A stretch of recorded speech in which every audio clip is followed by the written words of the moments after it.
ลูกเจ้าจากลงมาก็ทำลายโอ้บ่ได้เลี้ยงไก่คือไก่ลายแท้นี่ไก่ข้าเจ้าฮะไก่ข้าเจ้าไก่คนเถียงไก่นี่บ่โดยป้าแต่คอยข้ามแรงคอยกินน้ำเนี่ยตั้งไว้อยู่พี่บ่อน้ำนะสูตรมันบ่เนี่ยโดยกดให้ก่อนนี่ตบบาทเลยว้าวมึงจะขึ้นตูบเด้อห้ามขึ้นเด้อนั่นนะมึงจะขึ้นตูบเด้ออยากน้ำกูจะลงเชียวขึ้นให้เพิ่นสิเอาขึ้นให้กินโย่ป้าตะตีนไปมาจ้อยทอดเกิบออกเข้าไปยี่ย่างเป็นหมูแล้วด่วนติดปันใหญ่พอแล้วเถอะพอแล้วให้ติ๊กแล้วเอ้าอย่าไปขึ้นบนนอนดิอย่าไปขึ้นได้เพื่อนคักเลยนะหัวคือก็ได้ดอกผู้ดีเลยกดน้ำไปให้เรากินกดน้ำไปให้เรากินก่อนเดี๋ยวล้างตีนให้เราสิได้เหยียบมันก็บ่แม่นตัวโคมันไปล้างได้มันบ่ได้ขึ้นโอ้หิวมาไว้อยู่ใกล้อยู่ก็บ่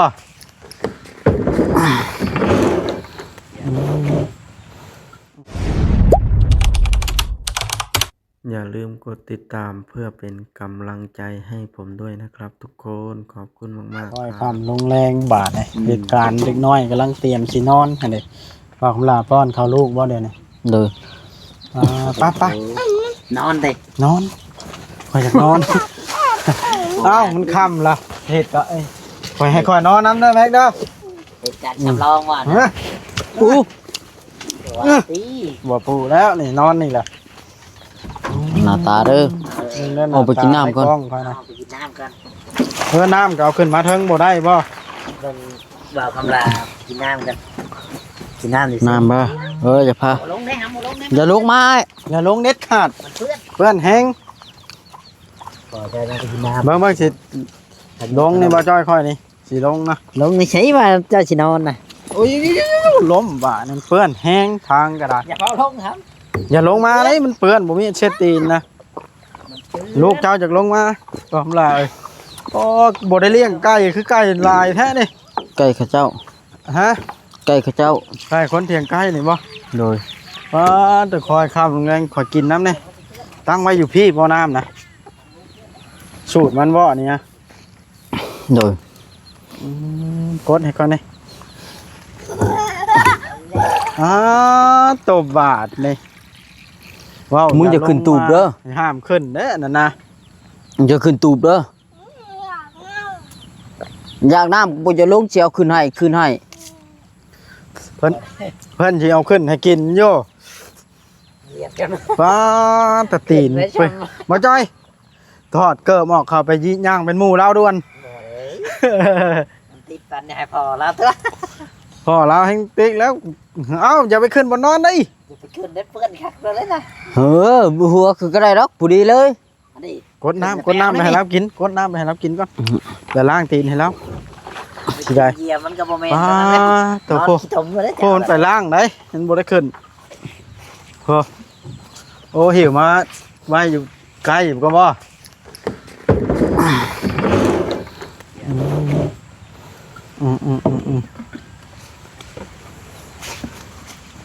นี่มันหูจักไปล้างได้ฮะเก่งนะฮะบ่ล่างถึงไม่แช่รถแช่นำรถบ่โดยดื้อหลายเนาะคำไปเอากิโตมนั่นคืนบางนอนเว้นหาห้อยอีกเนาะคือใส่ไว้แท้นี่คือว่าหากระซักหนึ่งซักมือใดหรือว่านี่บ่หรือมือซื้อนั่นคือใส่ไว้ทำวะเจ้าอาบเราบ่เขาอาบน้ำโอ้คนเถียงใกล้มาอาบน้ำโดยแทงดีแล้วให้เพิ่นมายวกซอยมันใส่ไว้เนาะให้น้ำกันนี่แล้วเพิ่นกับบ่มีคือกันเฮ้ยใส่แล้วยังบ่แรงแล้วบ้านสร้างเพิ่นพอถมแล้วค่อยย่านเด็กน้อยตกเบิ่งค่อยสิย่างไว้เบิ่งกันช่างเพิ่นก่อนเด้อจะเบิ่งรถจักรโอ้เมื่อวานนี่ก็โดนใช่ป่ะไผลุงแก้วพี่น้องเอ้ยเจ้าของเถียงนี่เพิ่นก็บ่ได้มีสร้างเพิ่นมาใส่น้ำบ่าวคำลา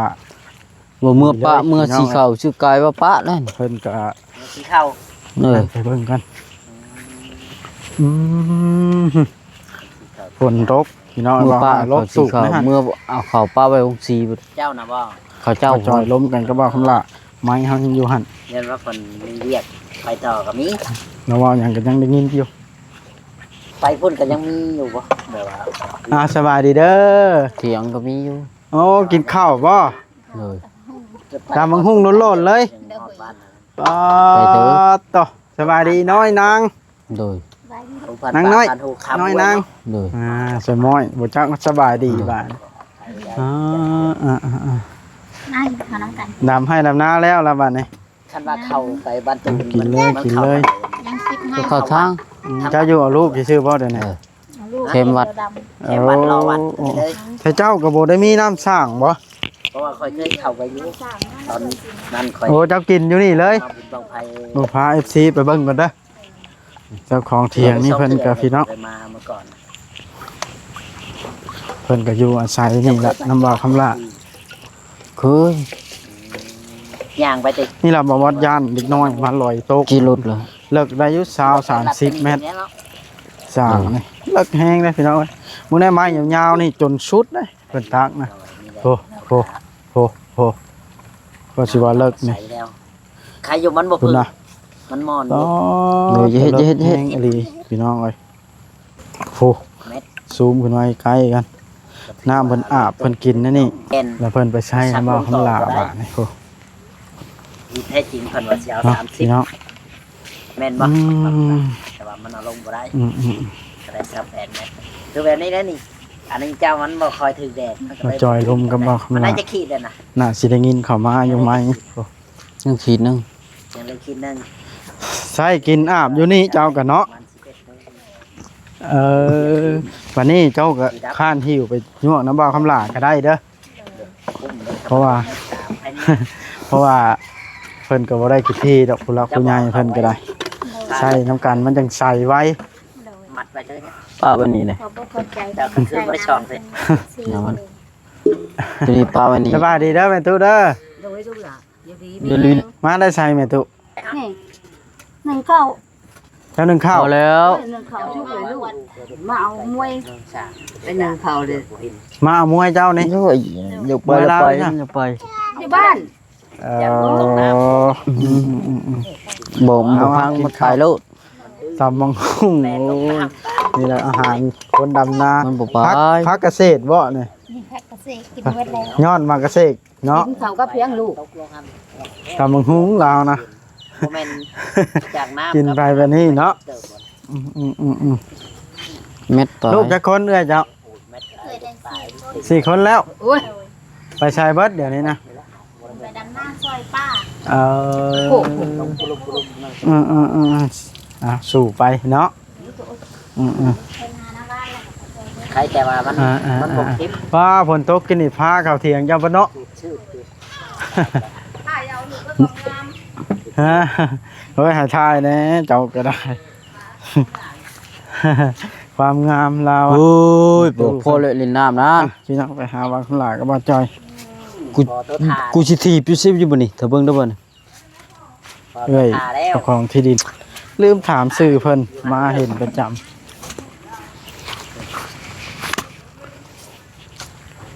โอ้มาเบิ่ง หยิบขี้ดินมาได้ขึ้นมาถึงได้ ไปได้ขึ้น YouTube ได้แม่เอ้ย เดี๋ยวขึ้นมาได้ ล้างตีนคักๆให้พ่อโอ้มจังขึ้นนะมันเปื้อนแห้งดินเป็นดินเหนียวนี่เนาะว่าคำละ โดย ดินโพนปะต่อ ลูกเหยียบขึ้น มาสิโจมนี่ พอแล้ว มานี่สิโจมนี่เฮ้ยจะเหยียบตัวทีบเด้อให้คอยโจมอยู่บ่นี่ฮะให้โจม บ่ฟังนี่ให้ได้ ฮะ บ่ฟังเลยชูนโลดมาอยู่บนเก้านี่ให้ได้ โย่ตีนเปื้อนจะเข้าไปเหยียบมันนอนอีกล่ะ หาเชือกผ้าสงคราม นั่งรถนั่งอยู่บอกคำละ นางอยู่จัก มันเข่ารถ จะได้ขึ้นไปดิ ขึ้นเดี๋ยวนั้นมันบ่ได้มันขึ้น ขึ้นไปแล้ว มันเปียกเวิดเนาะบอกคำละ ขึ้นมา ไผเด้อน่ะ หมอแม็ก แม่งบ่ หมอแม็กกิน เอาแล้วก็เด้อเห็นอะไรบาทนะ ใหม่ ฮะ เงินใหม่ว่าจัด โอ้ยใหม่เจ้าชิอยูใช้บัตรนี่ อ้า เออ เขาดูไพ่ดูไพ่ฮับเป็นผี สร้างเว้าแท้เนาะบ่จอย อืม แต่ตั้งแต่ก้าวตีเด้อ เอามานี่ค่ำใกล้สินอนแล้วแบบนี้ส่วนแรงเฮาสิเมื่อได้บาทนี่เนาะบ่จอย โดย แมน แท็กเดียว น้องแม็กต้องบอกเลขก่อนครับมานี่วันศุกร์ซ้ำเนาะเฮ้ยยังแม็กเอา ระวังมีบ่ตะปูโผล่ออกมายันว่าลูกวัด แม่นความบ่จอยได้หาทบไว้เด้อ นี่คือแบบนี้ได้หนึ่งโผล่เจ้าต้องเบิ่งดี เจ็บแท้ได้หาเนาะ ๆบ่ได้ว่าเจ็บแล้ว ก็เจ็บไปแล้วเลือดออกเนาะ อย่ามัน เอา แทง ข้างหน้า ถูแทงตาเนี่ยบัดเชี่ยมาบังข่อย โอ้หวังว่าจอย เดี๋ยวตำเล็กตะปูเด้อ ยันว่ามันโผล่ออกมานะแต่มันบ่ โดด บ่จอยยังบ่าวคำลาสิกินข้าวแรงอยู่บ่นี่ กิน อ๋อ ยันว่าเขาบ่กินข้าวแรงบ่ว่าติสิพาลูกกินข้าวกับหยังมื้อนี้น่ะ ชิ้นรถเบาเซนนะ ชิ้นเองน่ะเนาะ โดย เขาก็ไปกินน้ำเพิ่นเขาเนาะ เขาเรือนี่แหละ เอาตอนกลางคืนลูกบ่อยากว่าจะมาตื่น อืม บ่อยากใครอยู่พากันกินอะไรแล้วไป รถไฟรถไทยบ่ บ่รถจักร รถไทย เบิ่งก่อน เบา เสื้อสีขาวนะลุงจะบ่ ๆได้ เฮ้ยสีสีขาว เขาเถียงนี่แล้วเอาเด็กเสียงหน่อย พูนบนรถไฟ จักแล้วขอกับพระจักรเป็นไทยเนาะไป อ้าวแม็กชนเห็นยังน่ะเอาแล้ว จะดื้อฝ่ามือหวดได้นี่เลย เอาแล้ว เว้าบ่พังอย่าดื้อแม็กอย่าดื้ออย่าเฮ็ดกับพ่อไปนั้น พระจะเห็นก็พอ อย่าดื้อกว่าเนอะ เบิกสิขึ้นจัดการเลย นอนลิ้นไฟลิ้นมันนะ ห่านอย่าเฮ็ดกับพ่อไหมน้องบ่จอย แม่น ลงมาก่อน อยากให้พ่อนอนบ่ นับลง อยู่วันนี้แล้ว อ่าเป็นตาสินอนอุ่นเนาะมันยามหนาวก็นอนได้แบบนี้เนาะ โดย เป็นตาสิกุ้มเพราะยามหนาวบ่นี่จ้าวะ กุ้ม บ่ดอกหรอกเนาะ บ่ดอก อืม ฉันสิครับ บ่ดอกดอกบ่จอยเขาว่า เอา นะ ดอกฝนตกฉันสินอนฟังเสียงฝนจ้า แรกๆก็มันตกแห้งกว่ายันพัดขาดฟิวไปกลางคืนนั่นแหล้ว บ่ตุบ่ขาบ่พัดดอก มันแน่นอยู่เนาะ โดย ตามพอดี อ่า เพิ่น อ้า ให้ ว ไป กูบอกอย่าดื้ออย่าดื้อ นี่แหละพี่น้องเลยทางบ่าวคำรากับลูกชาย อืมยังว่าเขาหลากับลูกชายเพิ่น อืม นอนต้องนำเขา บ่มีประตูประต่างล็อกกลางคืนแล้วระมัดระวังพร้อมแหล้วเนาะย่านผู้แสบผู้สาวมาหลอน มาโลด ให้มาโลดด้วย มาเราจะเห็นอะไร นอน คนเนาะ นอนอยู่ มาแล้วก็ปูบ่นอนให้เฮ็ดหยัง กันผู้สาว ไม่ห้างไม่หมายดิ ให้มาโลดไม่ห่างก็ได้ไม่หมายก็ได้ เออ บ่ย่านบ่โจรแบบนะ อืม โจ มี ร ยาน น้ำ มา พ โล ยา ด นเนาะ ปูบ่นอนให้อยู่ กันโจรแบบนั้นนี่บ่ย่าน โดย เรากำดาบ่ยานอีก ขอยานได้ข่อย มาโลด ให้สิย่านโจรแบบนั้นเนาะบ่คำละ โดย มันบ่แม่นแนวเนาะ โดย มาเอิ้นบ่คำลาไอ้คำลาไอ้คำลาจะบอกห่วย แม่นบ่ว่าจ้อย แม่นแล้ว เอาจ้อยเว้าไปเรื่อยๆอยู่หั่นอันนี้ เอาโจรมีบ่โจรบ้านเจ้ากันเลยบ่มีเนาะยันว่าเผื่อเขาลอยมาแต่ในบ้านมาหาเจ้าก็มีเด้ มาโลด มันอยู่กับลูกน้อยเพิ่นเนาะบ่จ้อย อืมเขาจะถามว่าคอยสิมาเลี้ยงลูกซอยเจ้าได้นี่ ยังบ่พร้อม ยังบ่พร้อมติ ยังบ่ปัดพิเศษมื้อนี้ก่อน เอาแล้ว ออกมา สร้างว่าเพิ่นน่ะ เอาหนิ เพิ่นม่วน เพิ่นม่วนน้ำแต่ข่อยเข้ามามันเพิ่นบ่เหงาก็ดอกเนาะ โดย แต่เก่านี่เพิ่นก็อยู่นำเจ้าสองคนแบบนี้บ่เพิ่นบ่มีบ่อนอยู่กองเฟืองซื่อๆเนาะ โดย ตอนนะ เคยเห็นบ่คำลาตอน แพงพอบ่น่ะ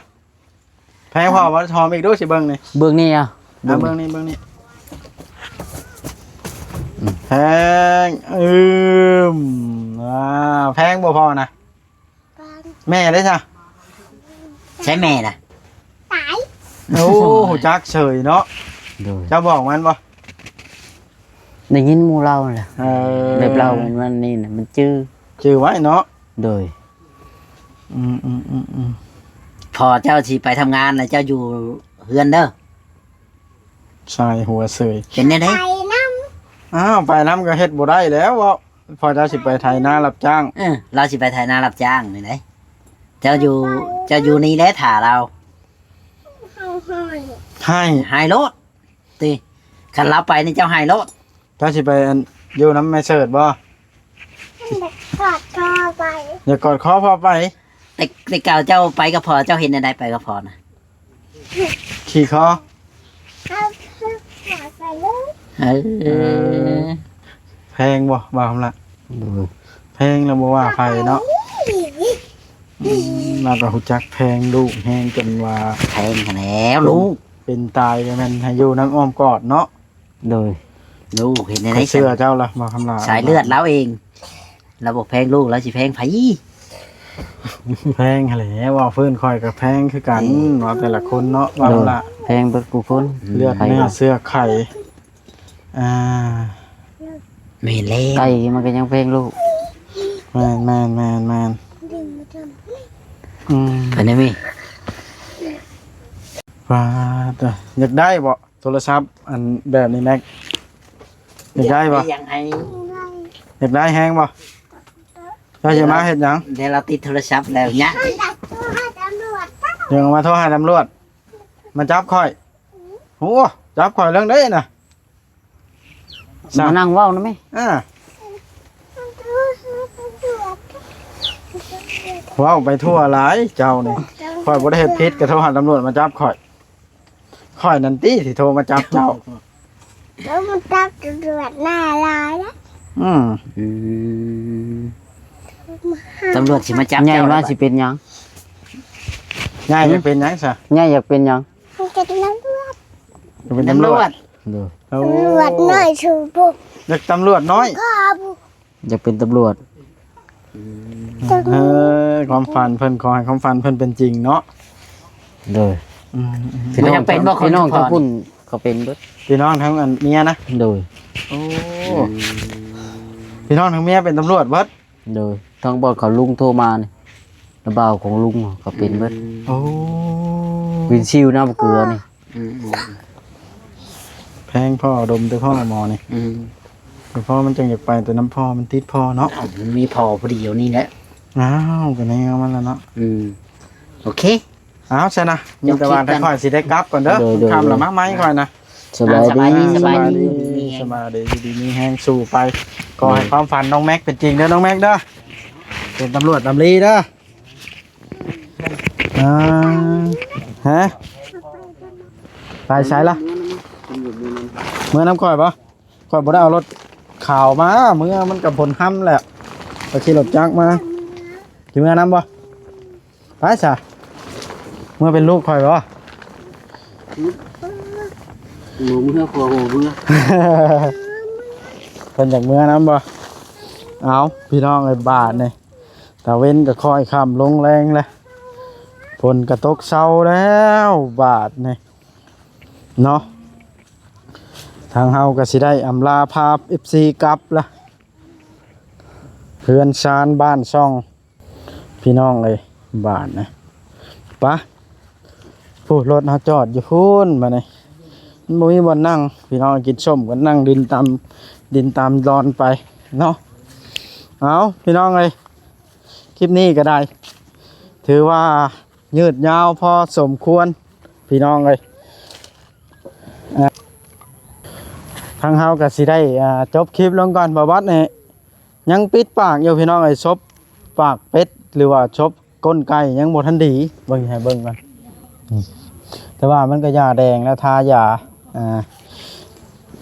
มี FC เพิ่นส่งให้ไปพิมพ์ส่งให้ไปซื้อยามาทาเพิ่นส่งรูปยาให้นะ